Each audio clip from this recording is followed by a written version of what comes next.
When you get discouraged, it seems that all hope is gone. But there's only one who can give you courage and strength to carry on. Never give up, Jesus is coming. It's the darkness just before dawn. Never give up, Jesus is coming. Never give up, keep holding on. This old world I know can last much longer, and sin will soon pass away. But the faith in God simply keeps growing stronger, for Jesus is coming someday. Never give up, Jesus is coming. It's the darkness just before dawn. Never give up, Jesus is coming. Never give up, keep holding on.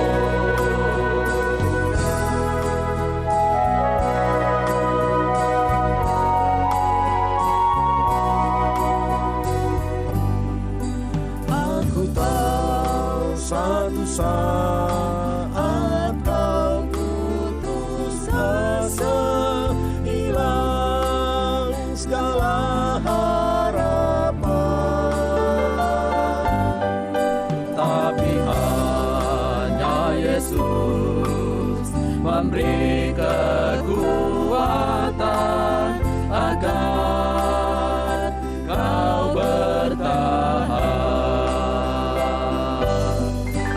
Bertahanlah, Yesus kan datang. Dan bersinarlah ke surga. Bertahanlah, Yesus kan datang.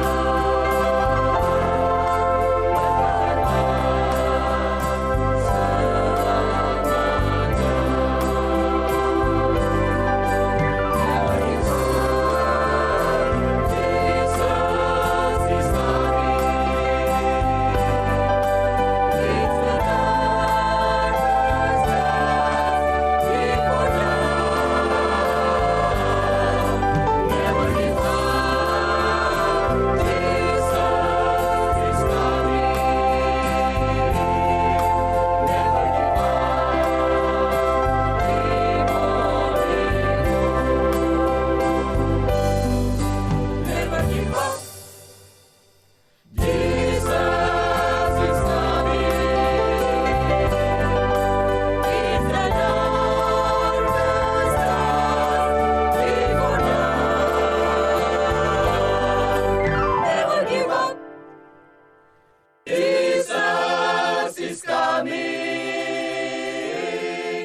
Never give up.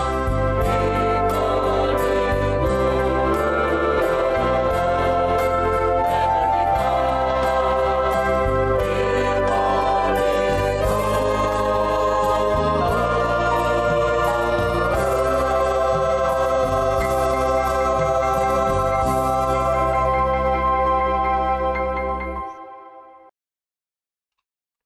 Baiklah, sebuah lagu yang sangat baik yang dibawakan oleh Officers dari Sulawesi Tengah yang mengajak kita untuk tetap bertahan karena Yesus akan datang. Baiklah, untuk mulai acara diskusi sekolah sahabat kita pada malam hari ini dengan judul Sang Penipu Tertipu yang akan dibawakan dan dipimpin oleh Pendeta Reinhold Saulia. Mari kita berdoa. Bapa di surga, terima kasih ya Bapak karena Engkau telah menuntun kami, membimbing kami hingga pada saat ini, sehingga kami, bagi kami yang ada di Amerika, telah selesai dari pekerjaan kami datang untuk berkumpul, untuk mendengarkan kembali akan firman-Mu, untuk mengubahkan hati kami yang tidak baik, sehingga kami mendengarkannya firman-Mu setiap hari, sehingga mengubahkannya menjadi lebih baik dan lebih sejalan dengan Engkau Bapa. Tolong katalah yang mendengarkan dimanapun saja Bapak, kiranya firman ini dapat menjadi kekuatan bagi kami di zaman akhir ini. Berkatalah juga Pendeta Saulia yang akan membawakan memimpin akan pelajaran pada malam hari ini. Kami berikan Roh Kudus kepada kami masing-masing ya Bapak. Kami berdoa dalam susunat kami. Amin. Silakan Pendeta Saulia.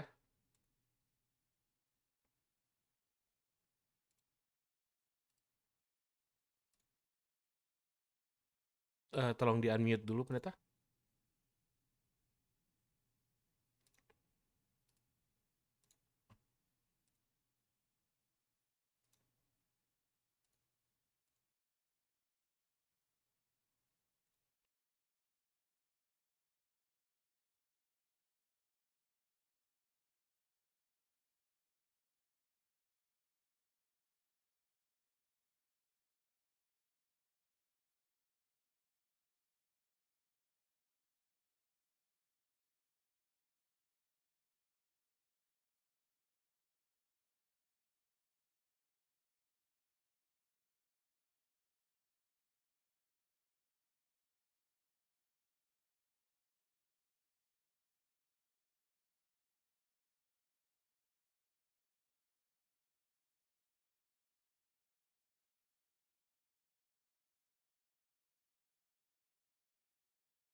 Udah ya, sebentar.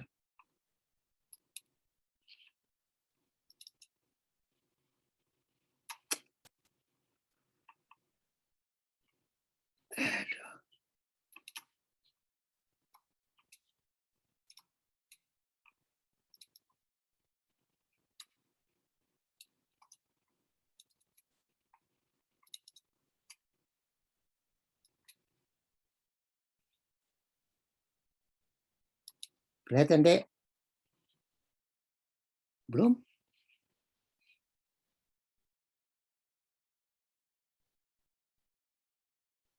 Iya, telah. Sudah besar ini. Sudah besar di saya nih.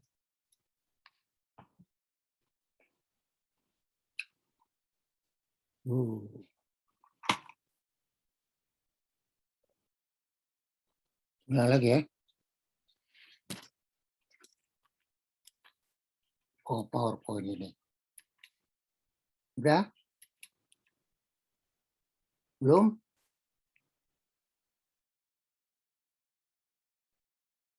Oh, screen dulu. PowerPoint.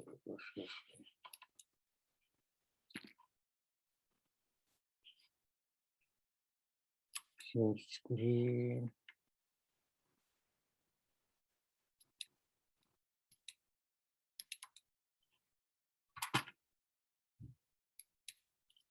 Udah? Oke.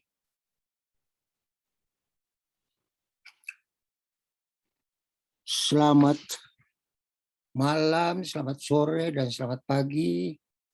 Dimanapun Anda berada, kami pada kesempatan ini mengucapkan banyak terima kasih kepada Tuhan untuk berkat yang Tuhan berikan bagi kita.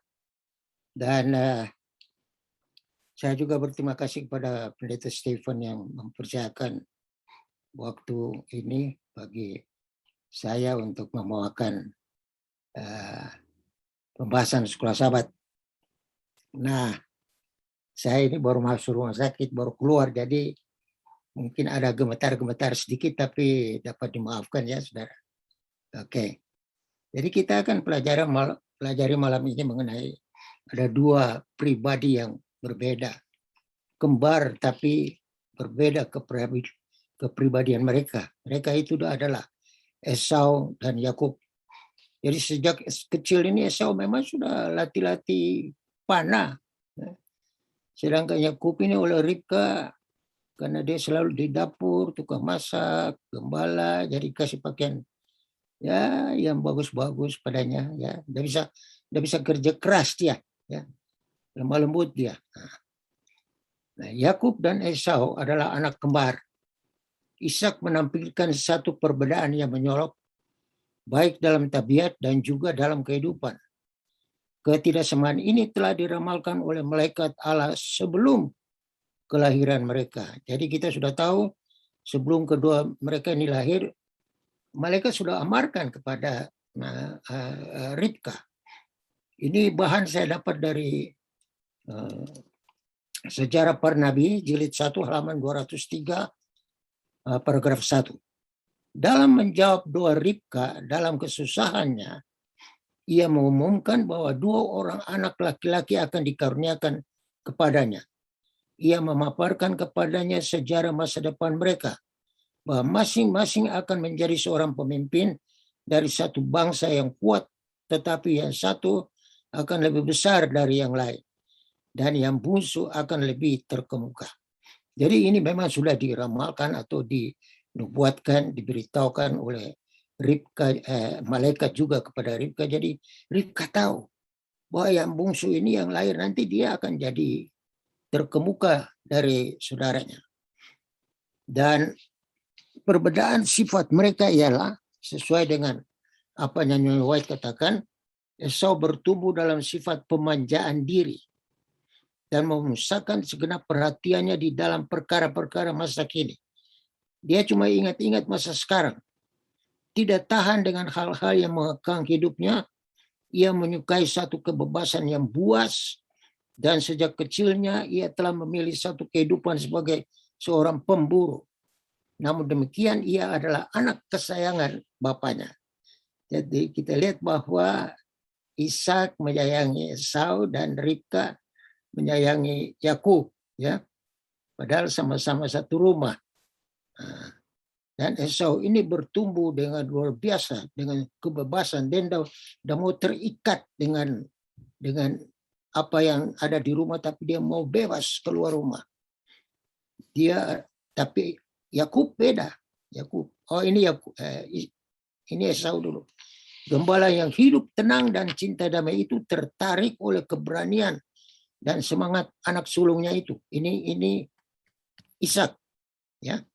Ishak yang hidupnya tenang dan cinta damai itu tertarik oleh keberanian dan semangat anak sulungnya itu, yang tanpa rasa takut telah menjelajahi gunung serta padang pasir, kembali ke rumah dengan hasil buruannya bagi bapaknya, dan dengan cerita-cerita yang menarik tentang hidup petualangannya. Nah, Ishak suka sekali dengar cerita-cerita dari Esau ini. Tersima mengenai kehebatannya, bagaimana dia memburu binatang, dapat buruannya, lalu dia bawa kepada Ishak, dia masak, makan, dia ceritakan. Sedangkan Yakub lain lagi. Yakub seorang yang penuh dengan pemikiran. Nah, kutipan ini saya dapat juga dari buku Ellen G. White. Yakub seorang yang penuh dengan pemikiran, rajin, dan bertanggung jawab. Senantiasa memikirkan lebih banyak tentang masa depan, lebih daripada masa sekarang ini. Merasa puas untuk tinggal di rumah, sibuk memelihara kawanan domba serta bercocok tanam. Nah, ini laki-laki harus suka tinggal di rumah, ya, tapi bercocok tanam dan pelihara domba, dan selalu pikir masa depan, apa yang akan ia dapat untuk masa depan. Hemat sekali dia. Sifatnya yang tabah, hemat, serta pandangan yang jauh ke depan sangat dihargakan oleh ibunya. Itulah sebabnya ibunya sayang kepada Yakub karena sifatnya ini, sifat hemat, pandangan ke depan, itu ibunya hargai sekali. Kasihnya dalam serta teguh, dan perhatiannya yang terus-menerus serta lemah lembut menambah lebih banyak kebahagiaan kepada ibunya daripada kebaikan Esau yang tidak menentu dan hanya sekali-sekali saja. Bagi Ribka, Yakub adalah anak yang lebih dekat ke hatinya. Jadi inilah Yakub yang dimanjakan oleh Ribka, sedangkan Esau sangat disenangi oleh Ishak karena dia adalah seorang pemburu. Dan Ishak suka sekali dengar cerita-cerita menarik dari Esau ini. Dan kita sudah tahu ceritanya bahwa satu kali Esau pulang dari perburuan, dia lapar lalu dia minta makan. Yakub bilang, tukar dulu hak kesulunganmu itu. Jadi hak kesulungan untuk sepiring makan. Nah, hak kesulungan ini ialah hak untuk menjadi imam di dalam rumah tangga. Nah, itu harus seorang yang rohani, bukan sifat seperti Esau. Dan Esau merasakan bahwa mungkin saja dia tidak mampu untuk memiliki hak kesulungan.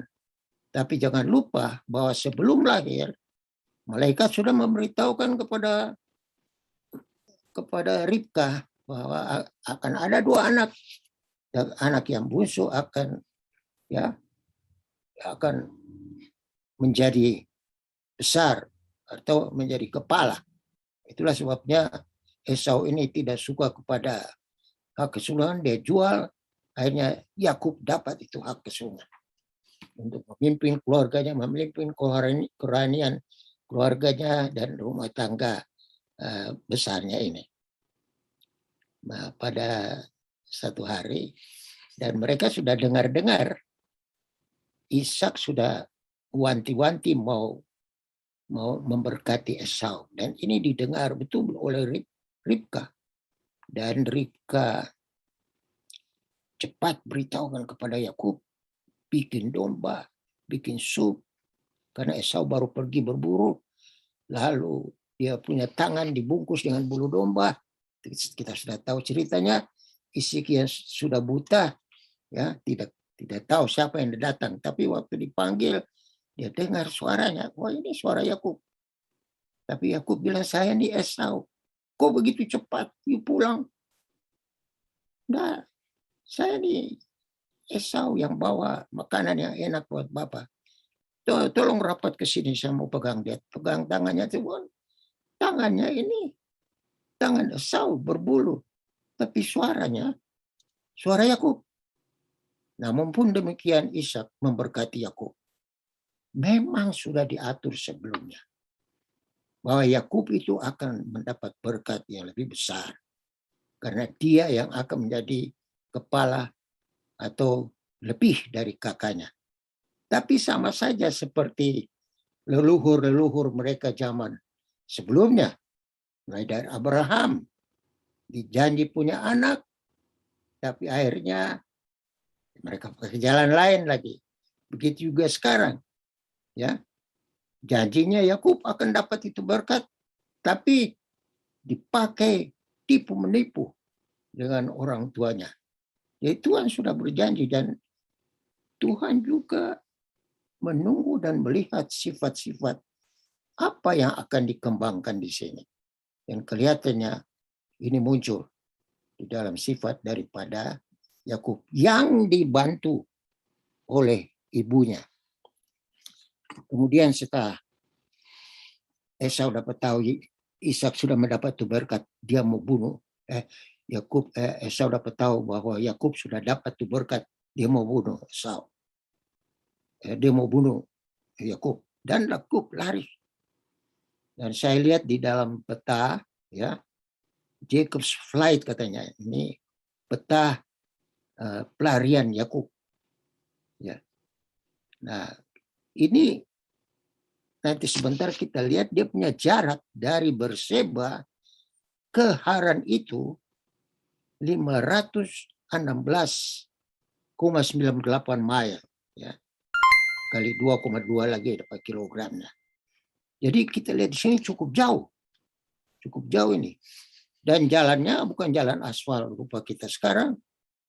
Bisa saja ada angin dari depan, ada batu, ada pasir, ada lumpur, hujan, binatang buas atau perampok. Jadi Yakub juga tidak gegabah untuk berjalan malam-malam di sana. Karena saya kalkulasi sesuai dengan petunjuk juga saya lihat-lihat di internet bahwa kalau dia berjalan ya selama 20 jam satu hari, maka 26 hari sudah tiba di Haran. Tapi tidak mungkin ya. Kalau 26 hari itu berarti dia berjalan siang malam. Tapi kalau 12 jam dia berjalan per hari, hasilnya dia akan tiba di Haran 43 hari. Cukup jauh juga ya. Melewati padang gurun, melewati batu-batuan, belum tahu lagi ada ular berbisa, belum lagi tahu ada perampok-perampok di sana. Tapi melihat daripada pengalaman Yakub ini, Tuhan tolong dia. Karena baru mulai dari perjalanan saja, Tuhan sudah memberkati dia di Betel. Dan inilah menjadi pekabaran juga bagi saya dan saudara bahwa kadang-kadang di dalam hidup kita ada hal-hal yang menyusahkan kita, yang kadang-kadang juga menggoncangkan iman kita, yang menakutkan kita. Tapi Tuhan tahu itu, kita berserah kepada Tuhan. Minta ampun dan berserah. Dan Tuhan akan tolong. Tuhan bantu seperti Yakub. Sudah berdusta, menipu. Ya, lari. Baru lari beberapa hari dari rumah. Tuhan sudah bertemu dengan dia di Betel. Itu baru masih di bawah, ini masih jauh. Dia mesti jalan ke atas jauh sekali sampai di Haran. Jadi ini Berseba dipanah di bawah waktu dia mulaikan perjalanannya. Dan di atas sana Haran, di mana tinggal keluarga besarnya. Nah, pelajaran kita 24 Mei 2022, Selasa sang penipu tertipu. Jadi, kalau kita baca Kejadian 29, 11-30, bagaimanakah dan mengapakah Tuhan membiarkan penipuan Laban terjadi? Pelajaran apakah yang Yakub pelajari? Jadi kita lihat di sini bahwa Tuhan membiarkan penipuan dari Laban berlaku terhadap Yakub. Dan Yakub dapat pelajaran dari situ bahwa jangan tipu orang. Kalau kita tipu orang, sekali kelak orang juga akan tipu kita. Dan ini luar biasa. Tuhan tahu sifat masing-masing kita. Tuhan tahu sifat Yakub. Dan Tuhan peringatkan dia. Itulah sebabnya judulnya Sang Penipu Tertipu. Ya. Dia bilang ya apa yang kita buat akan balik lagi kepada kita. Kalau kita menipu orang, kita akan ditipu juga orang. Hal pertama yang dilihat Yakub ketika dia tiba di tempat tujuan adalah sebuah batu.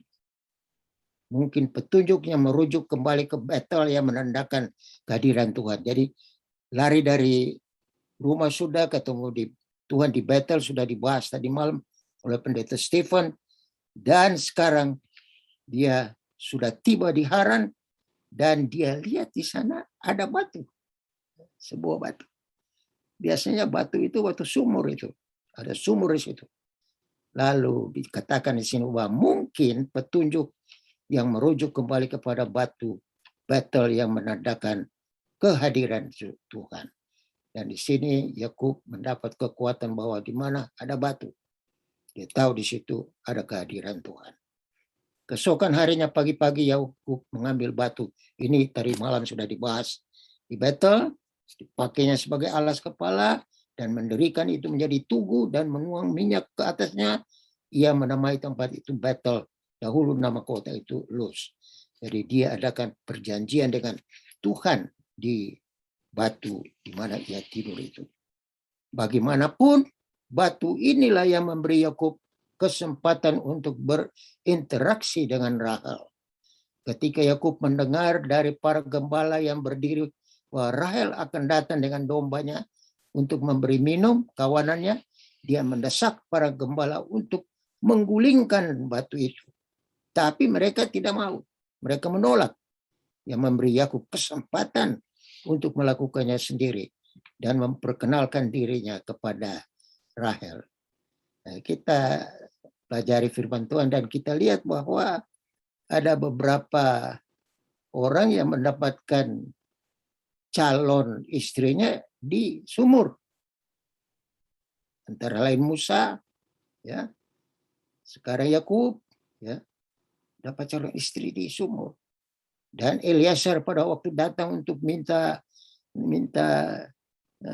salah seorang anggota keluarga dari istri dari Ishak, ketemu juga Rahel atau Lea di sumur. Rahel, ya, sumur. Dan Rahel menanggapi dengan berlari kepada keluarganya. Jadi dia tahu ini keluarga dia yang datang dari Berseba jauh. Lalu kontak pertama antara Yakub dan Rahel begitu produktif. Cepat sekali karena Rahel ini cantik dan Yakub juga masih pemuda, ya. Begitu produktif nih Rahel, rajin.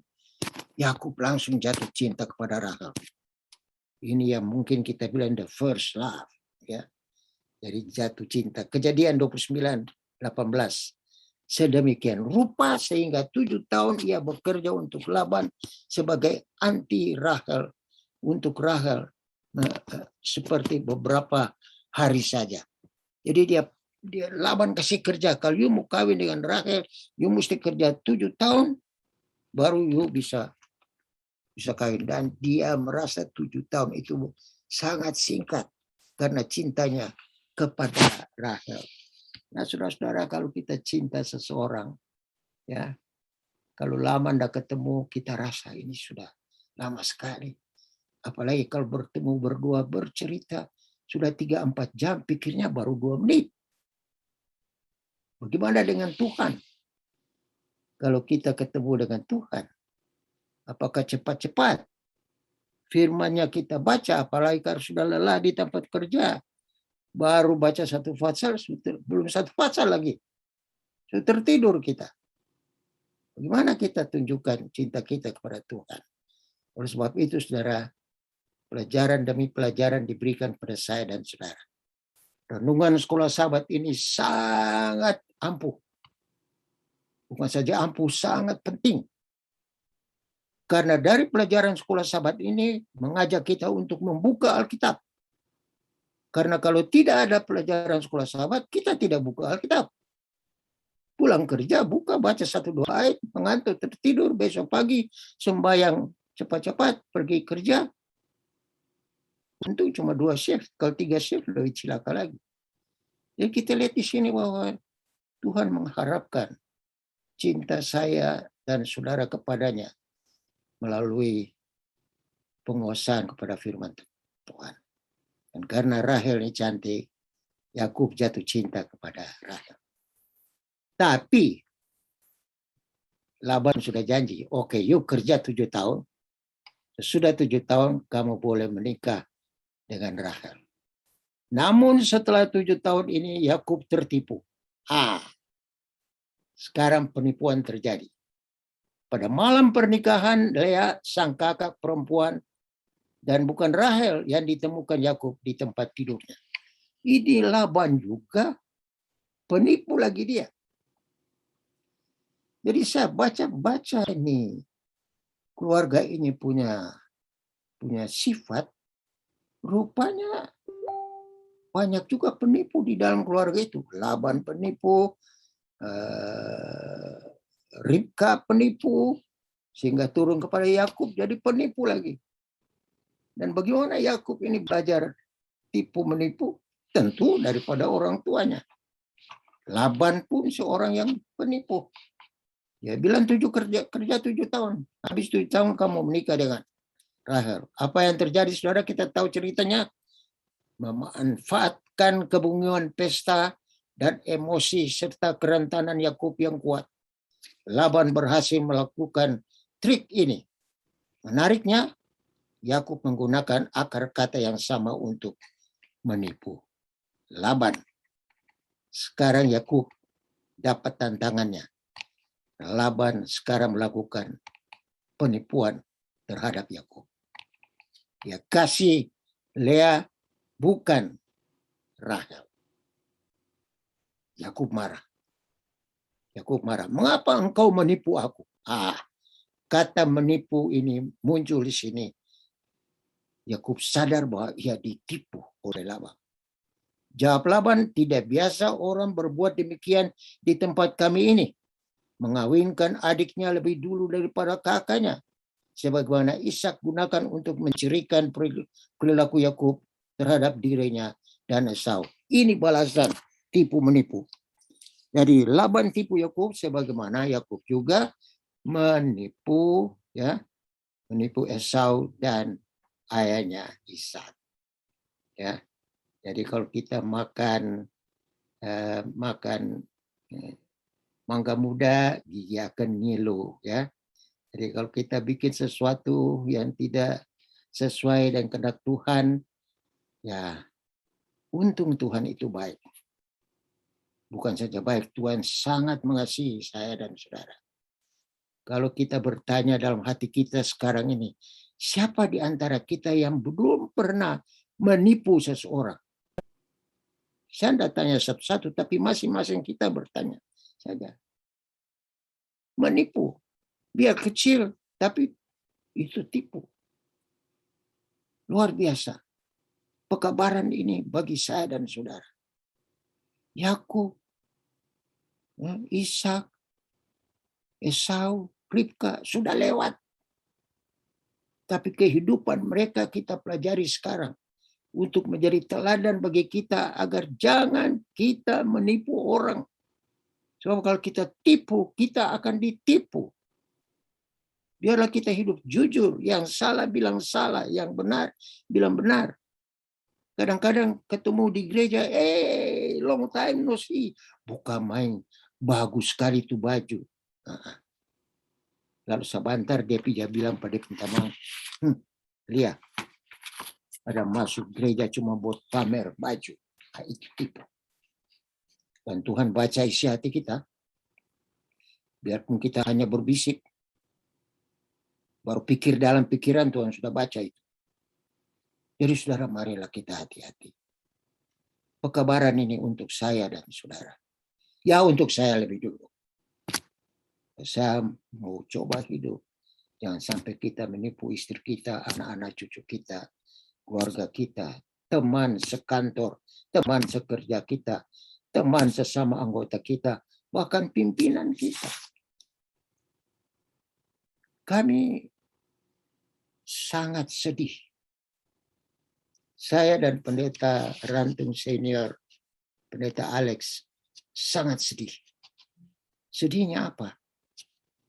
Karena pada waktu kami, Tuhan percayakan untuk memimpin pekerjaan Tuhan di Indonesia. Lebih dulu pendeta Rantung yang jadi ketua UNI, kemudian beliau ke Singapura. Dalam rapat di Singapura diputuskan saya menjadi sekretaris dulu, baru kemudian ketua UNI. Tidak pernah terjadi apa-apa yang menghebohkan sampai wartawan datang. Luar biasa, saudara. Luar biasa. Sebenarnya ini sangat menyusahkan, bukan memalukan, tapi menyusahkan hati kita sebagai hamba-hamba Tuhan. Kok bisa bikin begitu? Ya. Ada yang saling menipu karena dia tidak suka. Ada satu pengerja yang dia tidak senang, dia kasih geser, taruh di tempat lain. Ini luar biasa. Tidak bicara kepada itu, tapi dalam hati dia tidak senang, dia kasih geser. Ini sifat penipu. Jadi jauhkan Tuhan dari kita ini. Ya. Mengapa engkau menipu aku? Yakub sadar. Sekarang baru keluar kata menipu dari dia. Sebagai balasan bahwa dia pernah tipu kakaknya dan tipu bapaknya. Inilah Laban. Laban bilang memang di sini mesti yang tua kawin dulu baru yang muda. Ini Laban dari tipuan, penipu, ulung lagi dia. Jadi rupanya satu keluarga ini penipu. Karena orang tua penipu ya turun di anak-anak. Om-om penipu ya turun di kemenakan-kemenakan. Ya kita lihat keluarga ini sudah betul. Dan pelajaran ini untuk saya dan saudara sekarang ini bahwa di antara kita sesama umat Tuhan yang mengaku ya pengikut Tuhan, ada sifat-sifat yang sangat memalukan Tuhan. Kita harus minta ampun betul-betul. Tuhan malu untuk mengakui kita dengan sifat-sifat yang sedemikian. Tapi Tuhan juga tahu kalau kita datang dalam seluruh kerendahan hati dan berjanji tidak akan berbuat lagi, Tuhan berikan pengampunan. Tapi akibatnya kita rasa. Sama seperti saya pernah waktu kecil dapat luka di kaki. Sampai dia makan itu tulang. Karena zaman Jepang itu tidak ada antibiotik, jadi kami cuma pakai daun-daun, rebus di minyak, lalu taruh. Hampir patah saya punya kaki dimakan. Luka sudah sembuh, tapi bekas luka masih ada. Penipuan sudah lewat, tapi bekas-bekas penipuannya masih ada. Ini pekabaran yang luar biasa. Perhatikan bahwa pemikiran yang sama juga tersirat dalam lex talionis atau hukum pembalasan.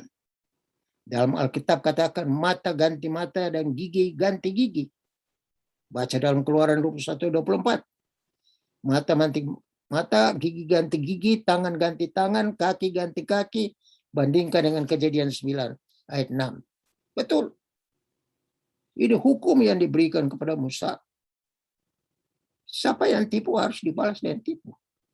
Siapa yang tonjok mata orang sampai bangka harus ditonjok lagi. Luar biasa. Inilah cara kehidupan orang-orang yang tidak percaya kepada Tuhan. Bagi umat Tuhan, saya dan saudara diberi peringatan demi peringatan. Dan saya senang sekali pembahasan sekolah sahabat yang dibawakan Pendeta Stefan, Pendeta Nainggolan, dan Pendeta Rantung Senior. Saya sangat hargai dan senang. Karena melalui pelajaran sekolah sahabat ini, kita mulai sadar bahwa kita ada punya kelemahan-kelemahan yang harus dikikis setiap hari dengan perantaraan Roh Kudus dari Tuhan. Menuntun kita untuk mulai tinggalkan semuanya ini. Tuhan tahu itu. Bahkan sebelum kita bicara, sebelum kita buat, Tuhan sudah tahu. Oleh sebab itu, obatnya ialah datang kepada Tuhan, berdoa bersungguh-sungguh, bertobat, dan jangan lagi berbuat hal yang sedemikian. Dia bilang, siapa yang menumpahkan darah manusia, darahnya akan tertumpah oleh manusia. Sebab Allah membuat manusia itu menurut gambarnya sendiri. Yang memaksa pelaku untuk menyamakan dirinya dengan korbannya. Sehingga pelaku menghadapi apa yang akan dilakukan korban. Dengan cara yang sama, apa yang dilakukan Yakub kepada orang lain, sekarang juga telah dilakukan padanya. Yakub akui itu. Dan dia terpukul. 7 tahun bekerja capek-capek untuk Rahel. Dia ditipu Laban. Bekerja 7 tahun lagi baru dapat Rahel. Dan dia bekerja. Tapi tetap dia pikir-pikir, aduh luar biasa ini. Om Laban ini jago tipu juga dia. Dia punya om ini jagoan tipu dia. Luar biasa. Rupanya satu keluarga itu sudah belajar tipu menipu. Sekarang Yakub mengerti apa artinya menjadi korban penipuan. Sekarang dia mengerti. Dia sudah menipu ayahnya, dia sudah menipu kakaknya. Sekarang dia tahu korban penipuan itu bagaimana. Ironisnya Tuhan mengajari Yakub tentang penipuannya sendiri melalui tipu daya Laban. Jadi Tuhan kasih ajar kepada Yakub. Boleh, saya tidak bilang bahwa untung ada Laban yang penipu. Tidak. Tapi Tuhan izinkan Laban untuk melakukan tipu daya untuk menyadarkan Yakub bahwa dia adalah seorang penipu. Meskipun Yakub sebagai penipu, Kejadian 27 ayat 11, lalu kata Yakub kepada Ribka ibunya, tetapi Esau kakakku adalah seorang yang berbulu badannya, sedangkan aku ini kulit licin. Yakub tahu betul apa artinya penipuan. Jadi mereka tipu ini orang tuanya Ishak yang sudah setengah buta. Sudah buta lah. Ishak cuma raba-raba. Dia bilang suara ini suara Yakub. Tapi kulitnya ini berbulu Esau. Penipuan kepada orang tua. Yakub tahu betul apa artinya penipuan. Karena itu dia mengajukan pertanyaan kepada Laban. Apakah yang telah kau perbuat kepada aku ini? Mengapakah engkau menipu aku? Kejadian 29-25 yang menunjukkan bahwa dia tahu penipuan itu salah. Jadi akhirnya dia kena tipu oleh Laban. Dan Tuhan izinkan itu terjadi supaya dia tahu bahwa penipuan itu salah. Luar biasa Tuhan itu. Punya kasih yang begitu luar biasa kepada Yakub. Dalam perjalanannya sepanjang lebih 1 bulan itu dari Berseba ke Haran. Baru beberapa hari pertama dia sudah dapat penglihatan dari Tuhan. Karena Tuhan sudah lihat masa depan dari Yakub. Bahwa orang ini sebenarnya baik dia. Jujur juga dia. Kalau dia bertobat, dia akan menjadi seorang yang setia kepada Tuhan. Baru tipu Esau, Tuhan sudah berkati dia di Betel. Jadi luar biasa kasih sayang Tuhan itu bagi saya dan saudara. Kita jangan anggap enteng, saudara-saudara. Jangan anggap biasa-biasa saja. Jangan lupa, saudara-saudara, pada waktu Yesus hilang, waktu Yusuf dan Maria sudah pulang, mereka lihat Yesus tidak ada di Nazaret. Pulang dari Yerusalem, Yesus hilang. Mereka pergi ke Nazaret, mereka kembali lagi cari di Yerusalem. Dalam waktu 3 hari, mereka temukan Yesus ada di dalam Ka'bah. Luar biasa, saudara. Kita datang ke gereja itu untuk mencari Tuhan Yesus yang ada di gereja. Bukan mau bicara kekurangan orang, penipuan orang, baju orang, dan macam-macam. Kita datang untuk bertemu dengan Tuhan Yesus, untuk mohon pengampunan, dan pulang dengan berkat rohani yang makin hari makin limpah. Sayangilah dan hormatilah Tuhan kita. Kalau Tuhan mau balas saya dan saudara, tiap kali berdosa mati, sudah tidak ada orang di gereja, saudara. Habis. Itulah sebabnya, saudara, mari kita datang dalam penuh kerendahan hati kepada Tuhan. Yakub tahu betul apa artinya penipuan. Karena itu dia mengajukan pertanyaan. Yang sudah kita bacakan tadi. Meskipun Yakub adalah penipu, dia sendiri juga tertipu. Bagaimanakah kita bisa belajar untuk mempercayai Tuhan ketika kita tidak melihat keadilan terjadi? Ketika kita melihat orang yang melakukan kejahatan lolos begitu saja. Atau ketika kita melihat orang yang tidak bersalah menderita. Apa yang bisa kita buat, saudara-saudara? Kita berdoa. Semoga orang itu bertobat dan semoga kita jangan melakukan hal yang sama. Ada hal-hal negatif yang terjadi di dalam kehidupan kita.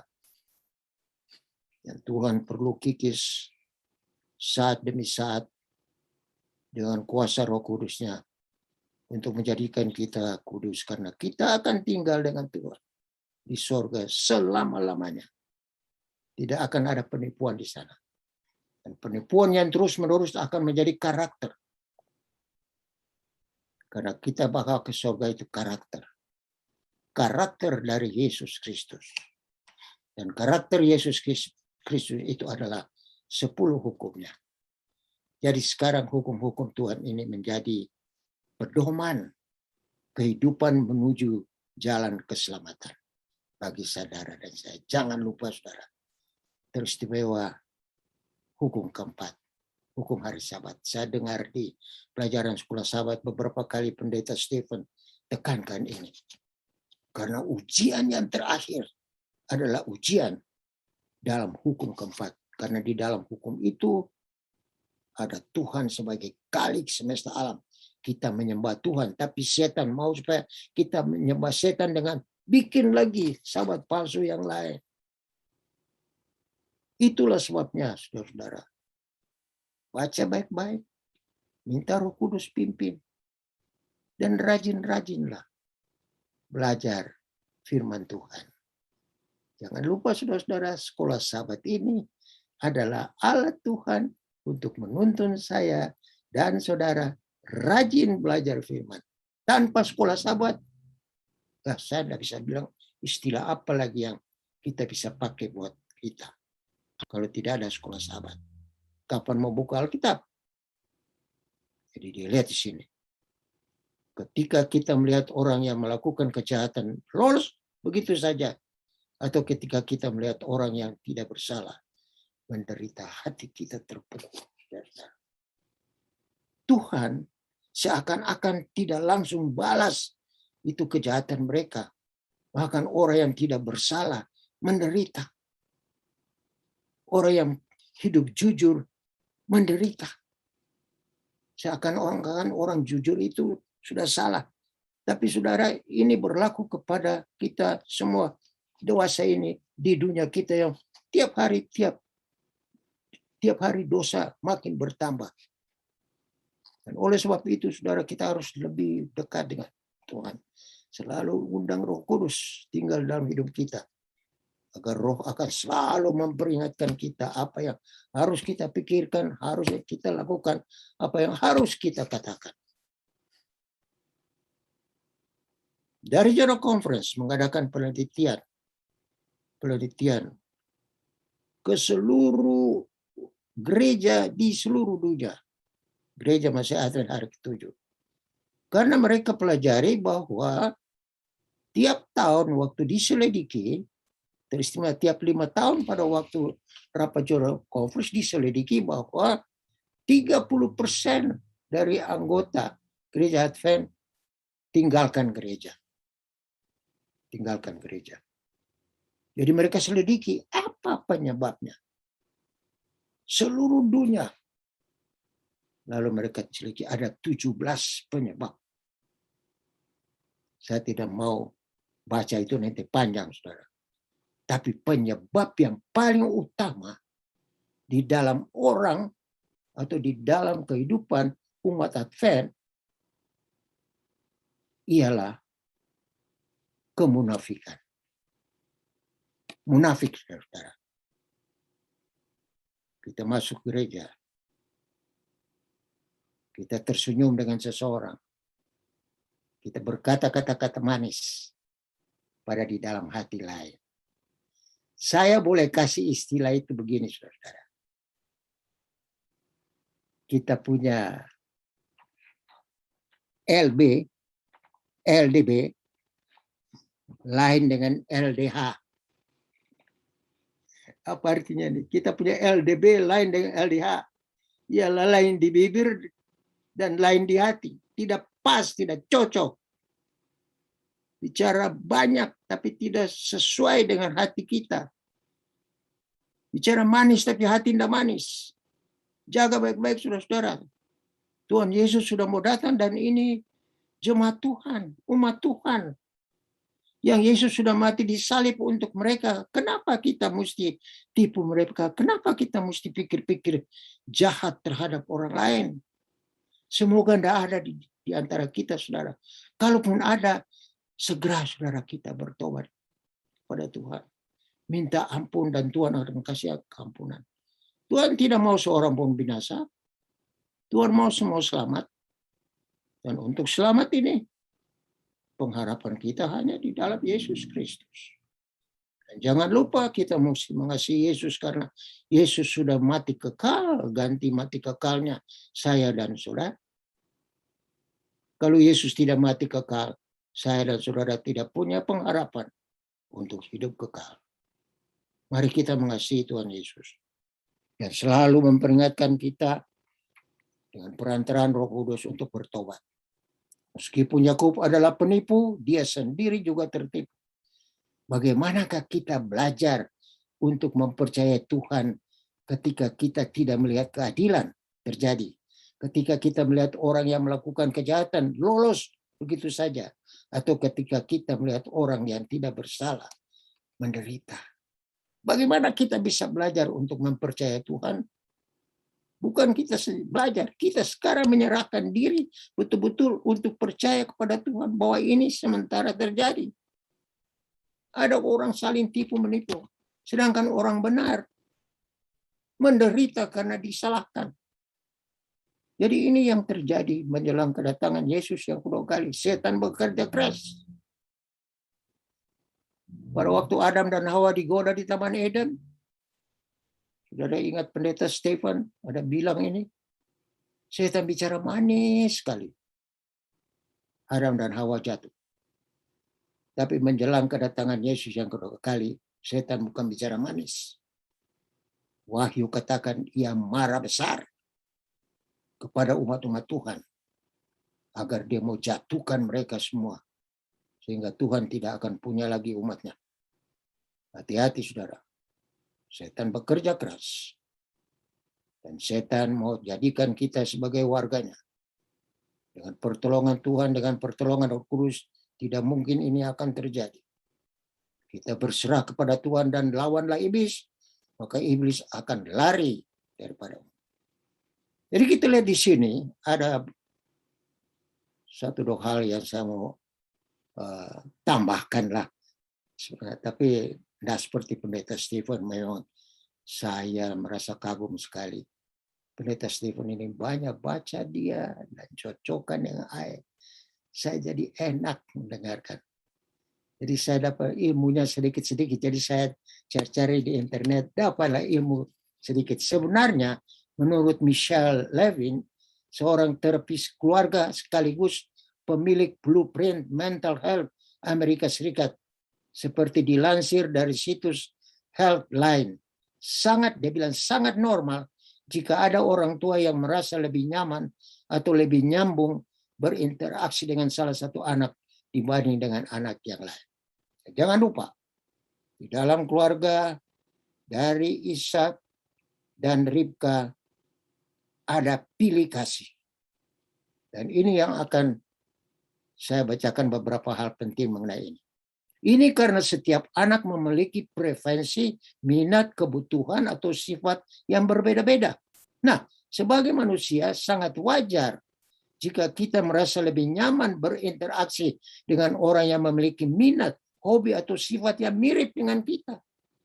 Apalagi itu anak kalau sifatnya, hobinya mirip dengan kita lebih sayang dia daripada saya. Pilih kasih. Sama seperti Ishak, pilih kasih Esau. Ribka, pilih kasih Yakub. Hancur rumah tangga. Lari, rumah tangga kacau. Sampai orang tua mati pun. Mama dari Yakub mati pun dia tidak bisa lihat.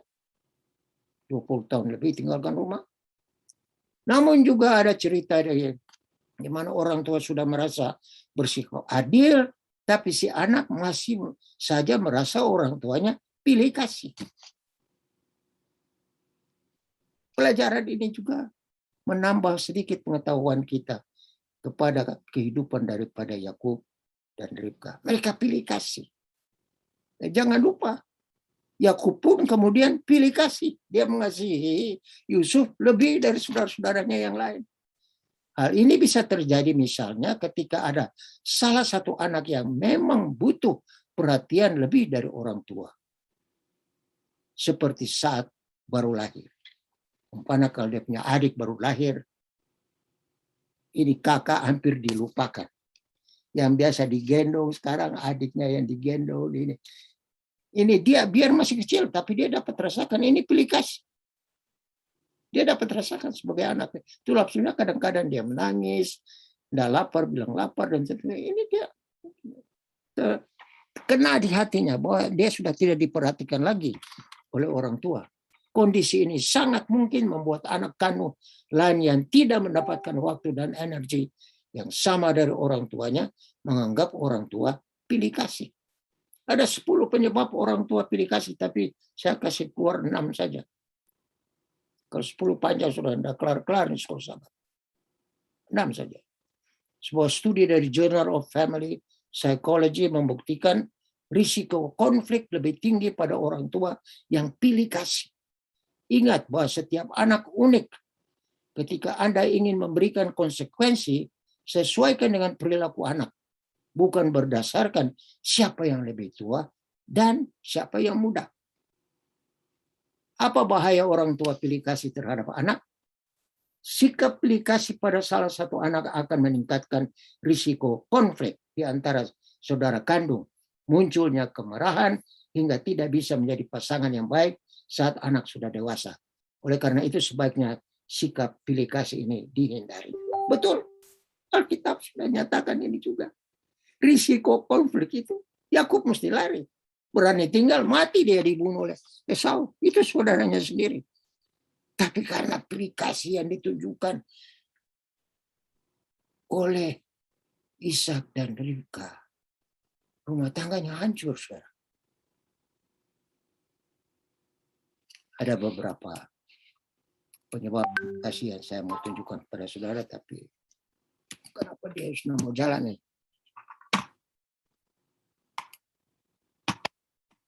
Dia minta bantuan.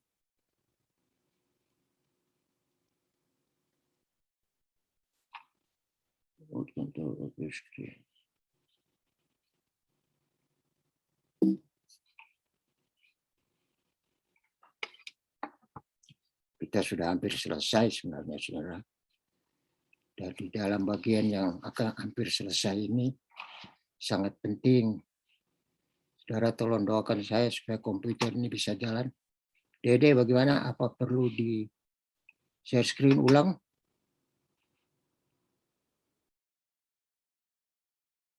Apa itu? Yes. Di mana tuh yes?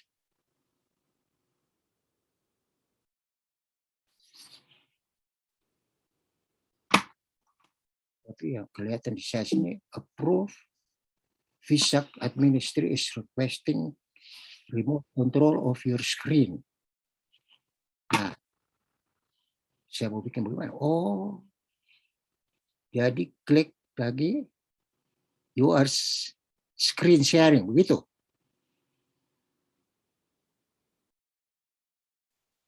Approve ada di sini. So, ada di sini. Cuma saya punya mouse, punya ini enggak kena di situ. Enggak jalan.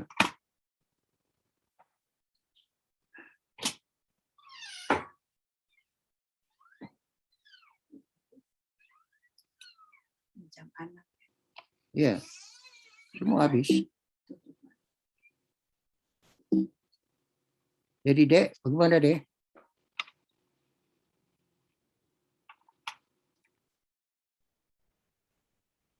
Kita stop ya, atau mulai dari muka, kita stop dulu buka ya. Oh sudah. Nah, jadi ini adalah beberapa hal yang menunjukkan pilih kasih. Penyebab pilih kasih itu akan rusaknya hubungan saudara, memupuk kemarahan, ya, kemarahan.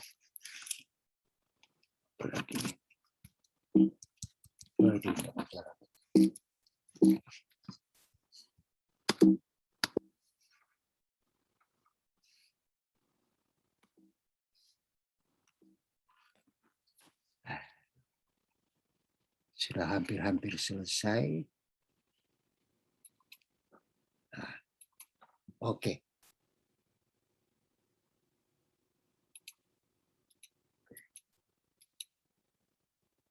Oke, rusaknya hubungan saudara kalau ada pilih kasih, memupuk kemarahan, bisa berdampak jangka panjang biar sampai tua, bermusuhan terus karena orang tua pilih kasih, berdampak pada kondisi mental. Itu anak itu juga punya pikirannya terganggu karena dia sakit hati lihat saudaranya lebih dikasih orang tua daripada dirinya sendiri. Keenam, sulit jadi pasangan yang baik. Besok-besok waktu dia kawin, sulit dia akan menjadi pasangan yang baik bagi istrinya atau suaminya. Karena di dalam keluarga mereka ada pilih kasih. Sekarang cara bagaimana tips agar tidak jadi orang tua pilih kasih. Tipsnya pertama, introspeksi diri. Apakah selama ini sudah menjadi orang tua yang adil? Ya, periksa diri, saudara. Yang kedua, menjadi pendengar yang baik bagi setiap anak. Dengar baik-baik dia. Semua anak. Jangan perlakukan satu beda dengan yang lain. Ya, dengar betul. Semua anak, masing-masing anak didengarkan baik-baik pendapat mereka, memberikan penjelasan jika memang orang tua harus lebih perhatikan pada salah satu anak. Tidak membanding-bandingkan anak secara bergantian dan meluangkan waktu untuk bersama setiap anak. Jadi jangan pilih kasih. Nah, saudara, kami di rumah punya 3 anak, Ronnie, Shirley, dan Glenn. Kami berusaha untuk tidak pilih kasih. Kalau tahun baru, semua baru, sepatu baru, celana baru, baju baru, tapi harganya sama antara kakak beradik. Tidak ada yang satu dapat lebih dari yang lain. Sama betul. Apa saja yang kita lakukan tidak pernah pilih kasih. Dengan pertolongan Tuhan, saudara-saudara. Sebab kadang-kadang kita lebih mengasihi seorang anak dari yang lain. Sebagai orang tua, saudara-saudara, saya mau katakan bahwa di antara 3 anak ini, ada satu yang dapat saya punya rasa sayang sekian persen naik. Tapi dia tidak tahu itu, mamanya juga tidak tahu, saudara-saudaranya tidak tahu, karena kita perlakukan semua sama. Cuma ada perasaan di dalam hati bahwa ada satu anak yang kita lebih sayang daripada anak yang lain. Tapi tidak banyak, mungkin sekian persen. Tapi tidak boleh itu dikeluarkan dan diketahui oleh anak kita. Nah, cerita terakhir. Ada 2 orang. Satu mau bangun rumah dan satu mau bajak sawah. Ini yang mau bangun rumah 5 tingkat ini di pinggir sawah besar dari saudara yang bajak sawah ini. Jadi pada waktu dia sudah beli semua alat-alat, semen, dan lain-lain, lalu berdoalah si pembangun rumah ini, Tuhan, tolong berikanlah matahari supaya rumah saya boleh selesai dengan baik. Amin. Si bajak sawah lain lagi dia punya 2. Tuhan, tolong berikan hujan supaya saya punya sawah boleh subur. Padahal berdekatan mereka 2. Kira-kira Tuhan mau jawab bagaimana ya? Tuhan sudah berikan siklus peredaran udara, sinar matahari, musim-musimnya Tuhan sudah berikan. Jadi kita kalau mau bangun rumah atau mau bajak sawah, kita harus tahu. Ini musim bajak sawah atau musim bangun rumah. Sebab Tuhan tidak perlu menjawab dua orang tadi. Karena Tuhan sudah kasih kepada kita manusia akal budi untuk mengatasi persoalan yang ada. Termasuk persoalan di dalam rumah tangga kita, persoalan pilih kasih yang ada di rumah kita.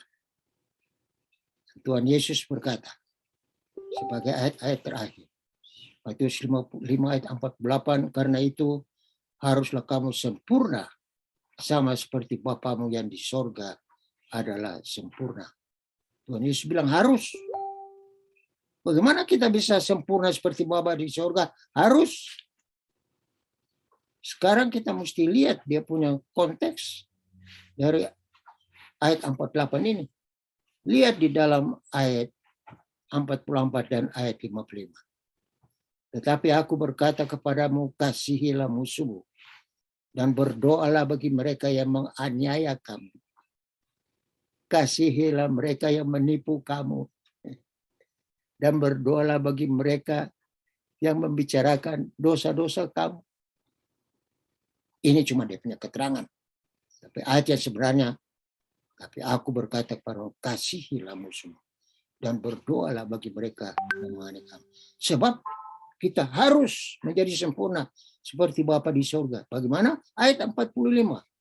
Karena dengan demikianlah kamu menjadi anak-anak Bapamu yang di surga, yang menerbitkan matahari bagi orang yang jahat dan orang yang baik, dan menurunkan hujan bagi orang yang benar dan orang yang tidak benar.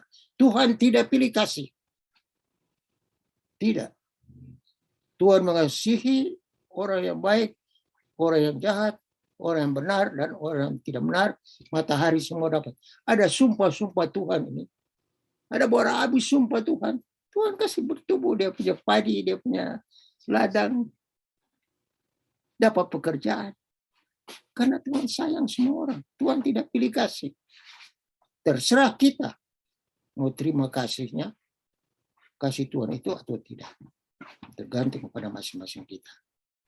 Biarlah semoga dengan pelajaran sekolah sahabat ini dapat menolong kita semua. Saudara-saudara untuk lebih dekat dengan Tuhan, lebih dekat dengan anak-anak kita, dan jangan suka berbohong dan menipu sesama kita. Adalah merupakan doa dan pengharapan kami. Amin.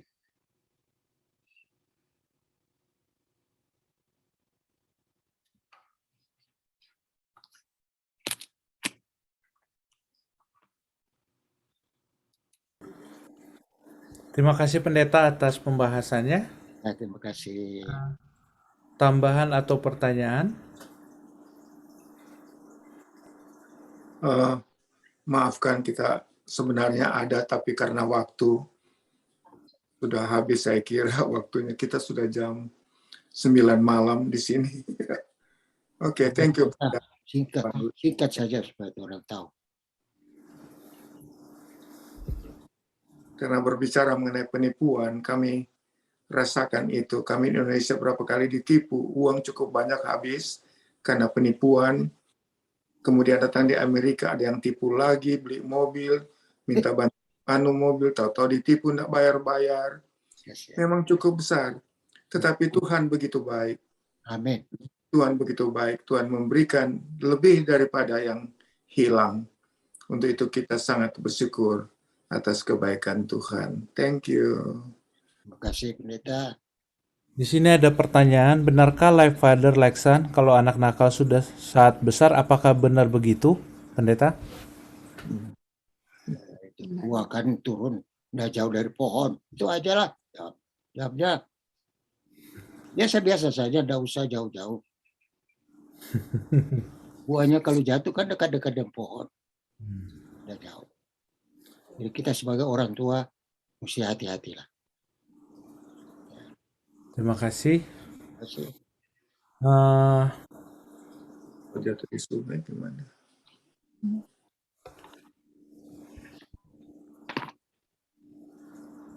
Oke, bila demikian, bila tidak ada lagi pertanyaan, ada tambahan atau di live stream, Dek?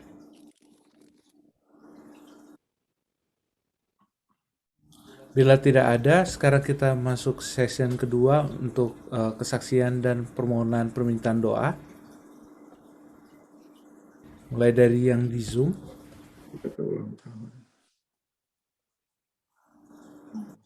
Baik, terima kasih. Saya minta maaf karena saya mau tambahkan tadi pelajaran dari Pendeta Ren Solya. Sangat bagus sekali, sangat memotivasi kita dalam pelayanan, khususnya di dalam jemaat. Masalah keadilan mungkin dari pikiran kita itu salah satu yang Pendeta Kosalya katakan bahwa kemunafikan. Kalau kita bisa sadar, kejadian seperti ini bukan saja di keluarga atau di sesama, tapi kita harus sadar kadang-kadang di jemaat pun sudah terjadi seperti itu.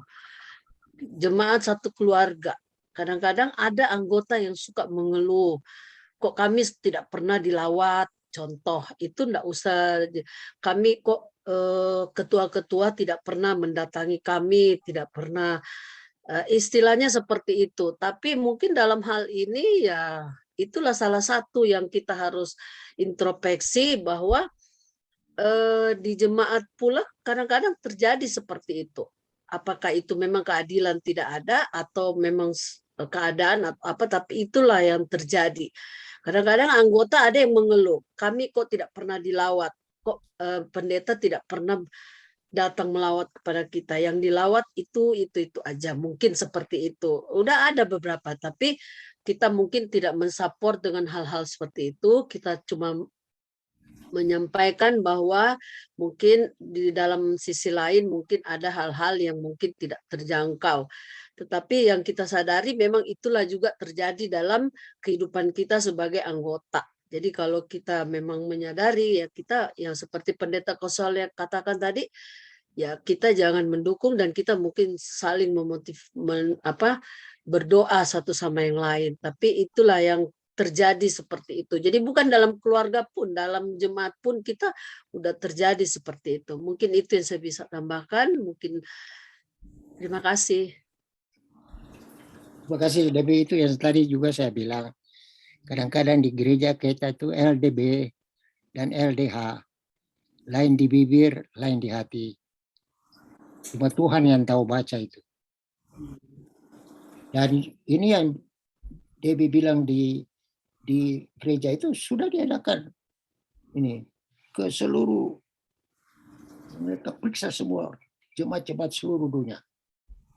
Sepertiga anggota kita tiap tahun hilang karena itu. Terima kasih, jangan sampai kita hilang atau jangan sampai kita penyebab orang lain hilang. Terima kasih. Terima kasih atas tambahannya. Mungkin ada yang lainnya?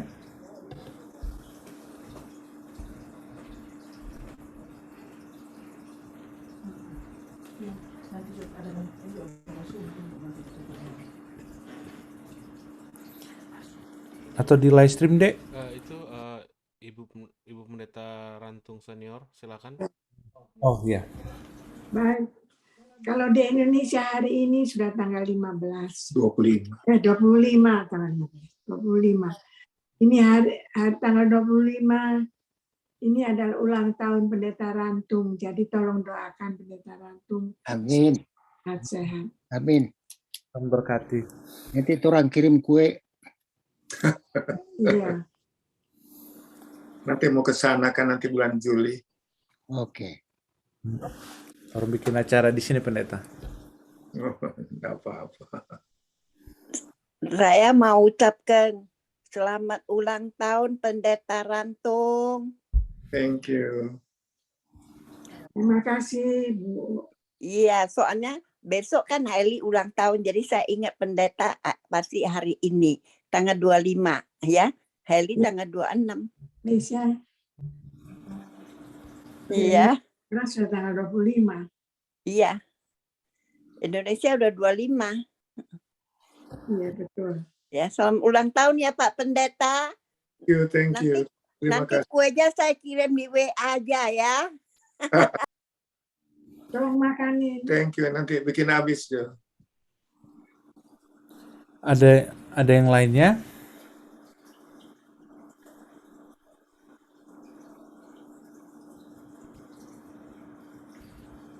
Dek, ada yang lainnya, Dek? Live stream ada permintaan doa dari Tante Tina yang masih sakit. Lalu silent request yang seperti biasa.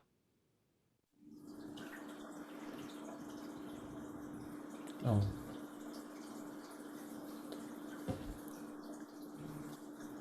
Bila tidak ada lagi, mari kita sama-sama berdoa. Bapa Surgawi, Bapa yang mengasihi kami, terima kasih Tuhan, terima kasih atas kasih-Mu yang telah Kau berikan kepada kami sampai saat ini. Berkat-berkat yang berlimpah yang Kau telah berikan kepada kami, khususnya pada malam hari ini ya Tuhan. Kami telah mempelajari firman Tuhan yang begitu baik dibawakan oleh Pendeta Kosalia, yang selalu mengingatkan kami mengingatkan kami untuk hidup sesuai dengan kehendak-Mu saja. Biarlah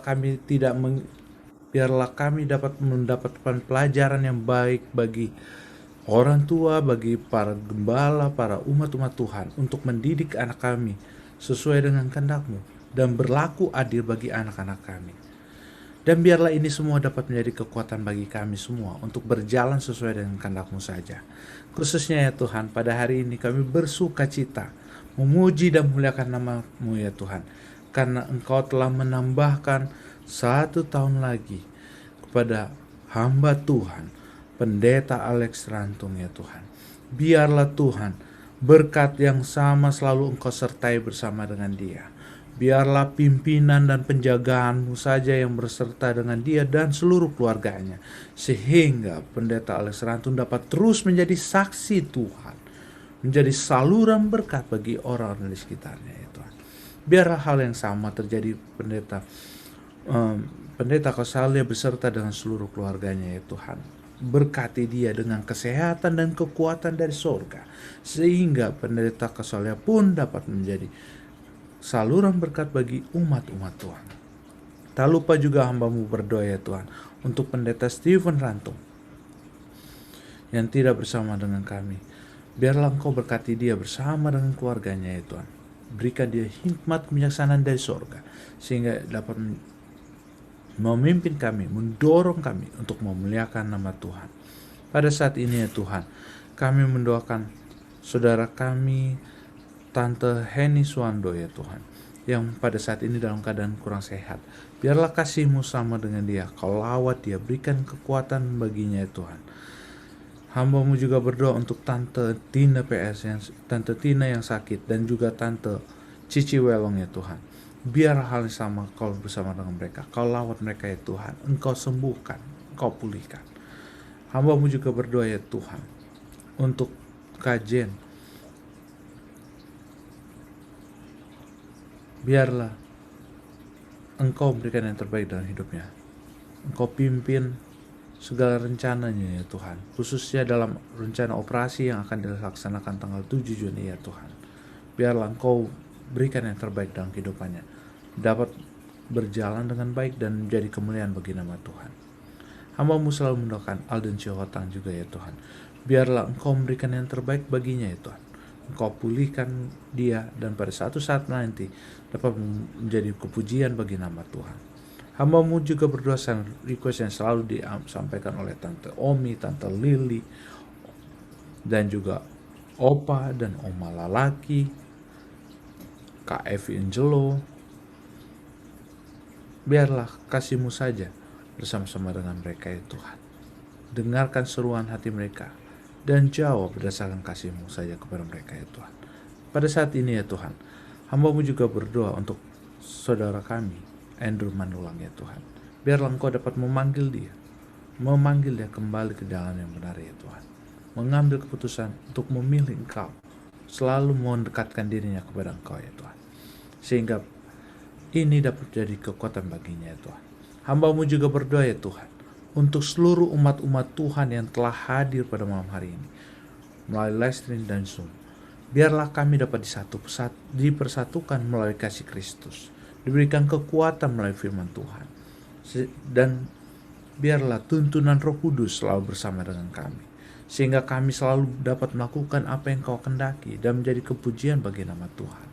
Biarlah kuasa Roh Kudus-Mu selalu bersama dengan kami sampai dengan Maranatha. Karena doa ini kami alaskan atas nama Yesus yang telah menjadi juru selamat dan penebus kami. Amin.